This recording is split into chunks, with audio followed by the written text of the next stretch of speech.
Hi there, Richard Filmer here, and welcome to another Richard's Rock Rambles. So we're going to do something a little different here. What I'm going to do is just highlight some of the new releases that have been out in the past couple of months.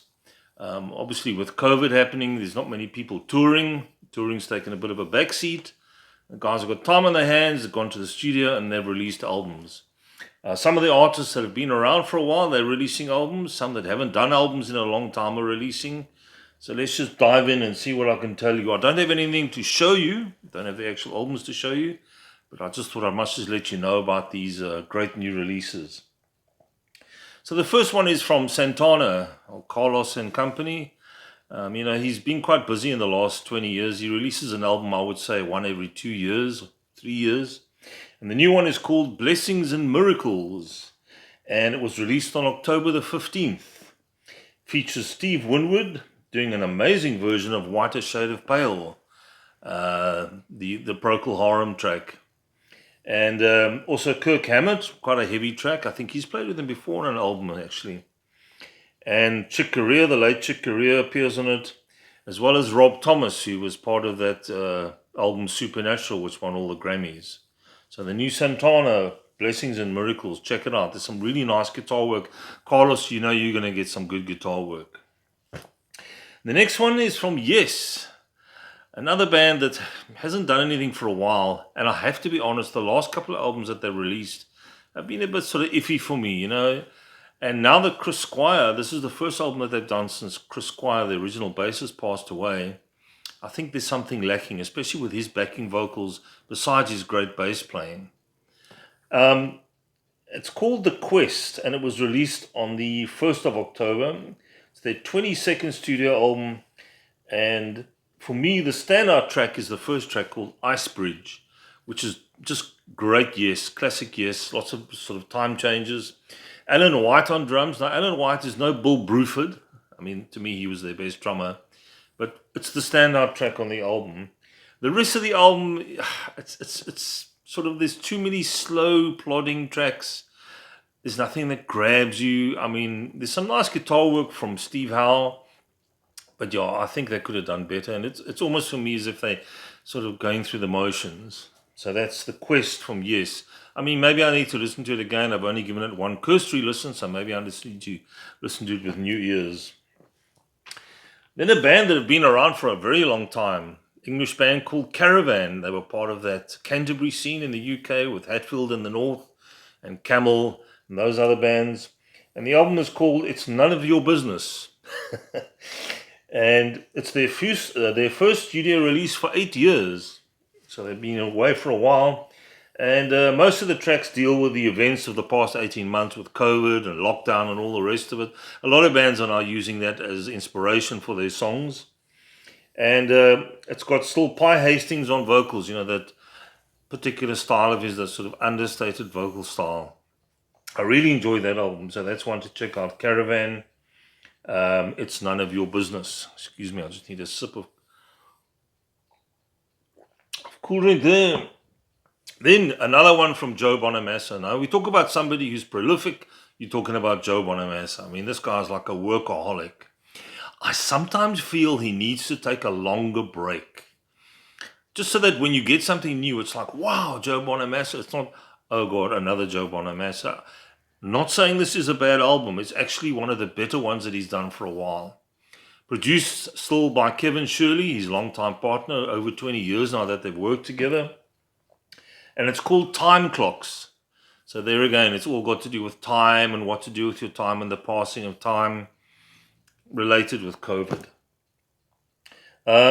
This album has actually got elements of prog and hard rock alongside his usual sort of blues rock style. So he's trying different things, and it's a really good album, I must say. I'm quite impressed with the production. Some great songs, good songwriting, great guitar work, obviously, from Joe. I've only given it, I think, 1 or 2 listens, so I need to give it another listen, just give it a proper sort of rating. But I reckon out of 5, I'd give it about a 4, maybe 3.5, 4. Then we have a new album from the Doobie Brothers. Haven't been around for ages. I think their last album was a good 10, maybe longer years ago. And it's called Liberté or Liberty. And yeah, it's their first new studio album in a while. And when they go out on tour, they'll be adding Michael McDonald to the lineup. And of course, he was with them for quite a few albums. Brought a different sound to the Doobie Brothers, a bit more sort of a smoother sound. So who's in the band? You've got Pat Simmons on guitar and vocals. He's been with them since the beginning. And Tom Johnson. Those are the two main guys that do the songwriting. And they, as I say, they've been with him from the start, along with John McPhee. Some of the standout tracks are Cannonball, Easy, and Good Thing. Some of the sounds hark back to the early sort of Toulouse Street and those albums of the Doobie Brothers, with some great riffs, nice guitar work. And some are a bit more sort of up to date. I think it could have been a bit more rockier. Some of the tracks sort of meander along a bit. But overall, I thought it was a pretty good album and a nice return to form.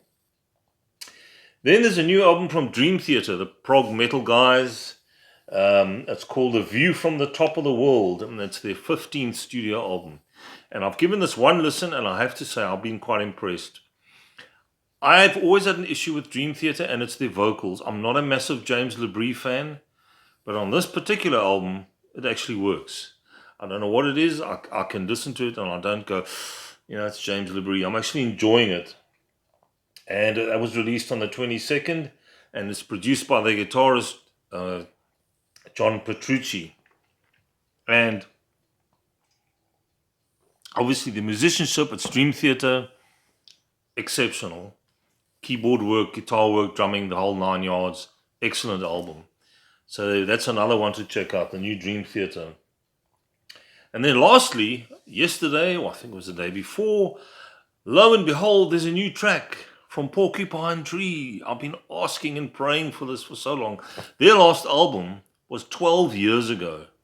Stephen Wilson had, for all intents and purposes, canned Porcupine Tree. That was it. They were done and dusted. He'd done all the albums he wanted to do with those guys.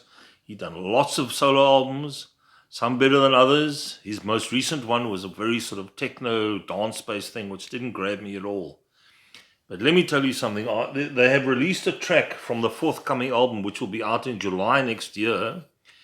I think July, they don't give an exact date, but it's July 2022. Plus, there will be a tour. That must be something to look forward to. I mean, if only they would come to South Africa. I mean, I'd sell the wife to go see them. So the new track is called Harridan, which is pretty much a nasty old lady. That's another word for a nasty old lady. Excellent track. So who's in the band now? You got Barbieri still there on keyboards, Stephen Wilson on guitar and vocals, and Harrison on drums. And he's also been playing with King Crimson. So I think he must have ditched King Crimson, or he's taken a break just to do the Porcupine Tree thing. Gavin Harrison is his name. Unbelievable drummer. I mean, on this particular track, Harridan, he's all over the place. Very sharp drummer. Great vocals from Stephen Wilson. He's not a Robert Plant, but what he does well. There's a lot of great keyboard work from Barbieri as well. And I think, because the original bassist isn't in the band anymore, it's just down to a threesome, I think Stephen Wilson's playing bass on this album. I stand to be corrected. But yeah, amazing track. And if the rest of the album sounds anything like this track, it's a no-brainer. I'm going to have to get hold of it. I'm a long-time Porcupine Tree fan. They bring something different to the world of prog. There's a lot of elements of old prog bands like Crimson and Yes and what have you. I mean, Stephen Wilson is a big fan of that era. And what I also hear in here is a lot of Pink Floyd. So that's another one to check out. New Porcupine Tree single called Harridan. Blew my mind. It's on YouTube. You can check it out. There's a music video. I think it's just a lyric video that goes with it. Brilliant. So that's definitely one to look forward to. As all the others that I mentioned. I think the one which I was least impressed with would have been the Yes. I really expected a bit more. But you think about the heyday of Yes back in the early 70s. With Fragile and Close to the Edge and albums like that. They don't have that anymore. As I said, it's kind of like they're going through the motions. there's a lot more, and I think from what I'm going to do is from time to time do a couple of these videos just to keep you guys abreast of what's happening in the new releases world. And yeah, we'll see what happens next time. Please like and subscribe. Take it easy, and I'll catch you soon. Cheers.